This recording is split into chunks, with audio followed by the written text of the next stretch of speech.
हाँ। कि हमने बुनकर को रेशम दिया तो हमने ये किया, लेकिन वो कब मिलता नहीं, कोई अक्सर आते हैं सरकार की तरफ से, लेकिन मिलता नहीं। डेवलपमेंट के नाम से कुछ भी आज तक ऐसा नहीं हुआ कि हम लोग को कुछ सुविधा मिले। ये तो सरकार ऐसी है जो हुकूमत भर रही है, हिंदू मुसलमान करके एक दूसरे के जहर दिलों में डाल रही है।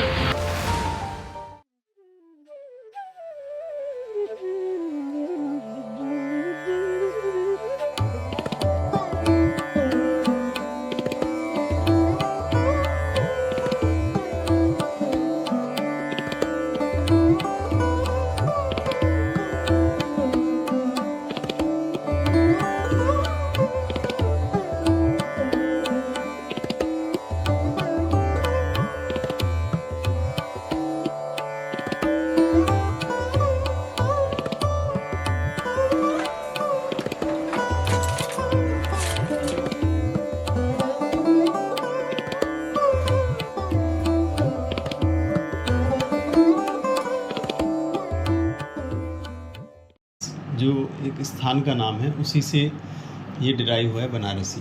बेसिकली इसकी हिस्ट्री अगर आप देखते हैं तो 14 सेंचुरी के अराउंड जाती है, जहाँ पर मुग़ल एम्परर अकबर आए और उन्होंने जो ईरानियन वीविंग टेक्निक है उसको इनकॉर्पोरेट किया इंडियन टेक्निक के साथ में, और यहाँ पर सिल्क वीविंग का एक हब बना। मतलब हमारे दादे परदादा के ज़माने से ये काम हम लोग का पुराना है, ये आज का नया नहीं है। अच्छा। ये कई पीढ़ी से यही काम हम लोग का चल ही रहा है, पावर लूम का मशीन का। हाँ, जरी बेसिकली जो है मेटल के थ्रेड को लेके किया जाता है, और ये शुरुआत में जब हुआ मुग़ल पीरियड में तो सोने और चांदी के थ्रेड को बुनाई में इन्होंने काम में लिया और उससे मोटिव बनाए। तो ये एलिगेंस देने के लिए, रॉयल्टी का टच देने के लिए शुरुआत हुई थी। बाद में चल के एक परंपरा बन गई और नए तरह की एक वीविंग हमको देखने को मिलती है। और बनारसी साड़ियों में जरी का महत्वपूर्ण स्थान है। सोने और चांदी के धागे के साथ में जो बुनाई है बनारसी साड़ी की, उसको जीआई टैग भी मिला है 2009 में, और ये पूरे विश्व में प्रसिद्ध है। अभी बाद में कॉस्ट कटिंग सिनेरियो से अगर देखते हैं तो इसकी जगह गोल्ड प्लेटेड थ्रेड्स का भी यूज़ किया जा रहा है, और बाद में आर्टिफिशियल थ्रेड्स, सिंथेटिक थ्रेड्स भी यूज़ हो रहे हैं। तो ये एक उसका दूसरा पक्ष है। सबसे बड़ी बात यह है कि इसका लागत बढ़ता जा रहा है, रेशम का दाम बढ़ता जा रहा है और इसकी मजदूरी बढ़ नहीं रही है। तो इसी वजह से बहुत सारे लोग ये काम छोड़ दे रहे हैं, बहुत सारे लोग बाहर भी चले जा रहे हैं। पहले बुनकर बहुत थे, लेकिन 2004 के हालात से बनारस छोड़ छोड़ के लोग चले गए, रोजी को खराब होने की वजह से। हाँ। यहाँ काम नहीं, हाँ। अब कारखाना चल नहीं रहा, बैठा परिवार है तो कहाँ से खाएगा? खाने कमाने के लिए तो कहीं तो आदमी निकलेगा नहीं। अब जब बनारस में रोजगार ही नहीं था तो इसके लिए लोग बाहर बाहर चले गए। कितने चले गए? सूरत, बेंगलोर, पंजाब, बहुत लाखों लोग चले गए, सनी नीचे लोग नहीं गए। हम तो काम ये 45 साल ये काम किया है। इस पर हमारी उम्र 60 साल है। अच्छा। 45 साल हमने इसको साड़ी बनाया, अपने अच्छा। अपने बनाते हैं।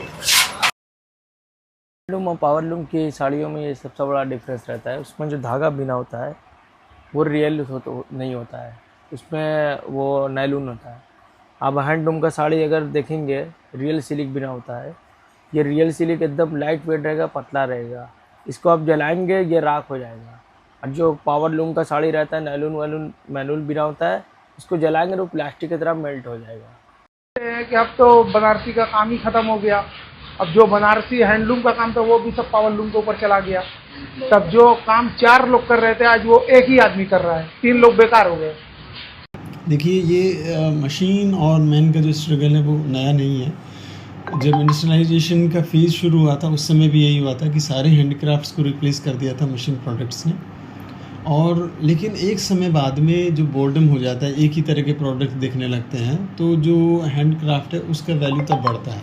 अभी भी वही फेज़ फिर से मुझे लग रहा है कि चल रहा है, क्योंकि जहाँ मास प्रोडक्शन हो रहा है, एक ही तरह की चीज़ें मशीन से बनती हुई दिख रही हैं, तो हैंडीक्राफ्ट में जो अलग तरह का पैटर्न होता है, थोड़ा उसमें वेरिएशन होता है, कोई भी चीज़ सेम नहीं हो सकती है, तो वही उसकी यूनिकनेस है। इसलिए इंडस्ट्रियलाइजेशन के फेज़ में भी हैंडीक्राफ्ट की पहचान बनी रहती है।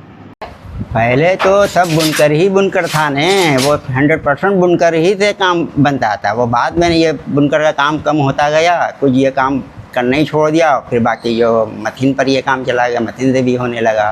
ये जो अलवीपुर आ गया, अलवीपुर आ गया, उधर उधर तक मथिन से होने लगा। पहले उधर भी यहाँ से वो काम होता था। वर्ल्ड में बनारस की क्वालिटी आपको नहीं मिलेगी। बनारस का माल महंगा जो पड़ता है इसीलिए, क्योंकि इनकी क्वालिटी है। सूरत में क्वालिटी नहीं है। सस्ता तो वो माल देंगे आपको, बहुत सस्ते से सस्ती साड़ी देंगे, लेकिन वो क्वालिटी आपको दे ही नहीं सकते। वो पाव हैंडलूम का नाम खराब हो रहा है इसी वजह से कि लोग स्कैम कर रहे हैं, क्योंकि साड़ियाँ बहुत सारे लोग बेच रहे हैं। हैंडलूम का साड़ी, पावरलूम का साड़ी हैंडलूम बोल के बेच दे रहे हैं। महंगा महंगा जैसे 5,000 का साड़ी है, हैंडलूम का बोल के 12,000 का, 10,000 का भी बेच दे रहे हैं। तो ये सब स्कैम भी है, चल रहा है। बहुत सारे लोग का बजट नहीं रहता है, इसलिए नहीं ले पाते हैं। बहुत सारी वजह रहती है।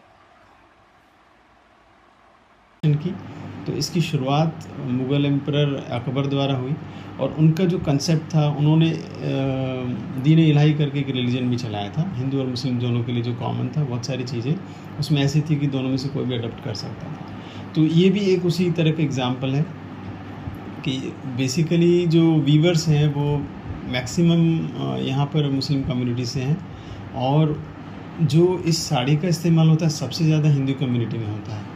और बहुत सारे रिलीजियस ऐसे अवसर भी होते हैं जिन पे इसका इस्तेमाल होता है। तो एक तरह से देखा जाए तो दोनों कम्युनिटी को बांध के रखने वाली भी इसमें वो खासियत है।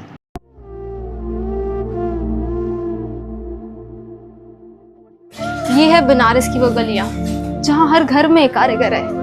यही बनती है आपकी बनारसी मास्टरपीसेस, आपकी बनारसी साड़ियाँ, जहाँ हर धागे में कला है और हर घर में कहानी।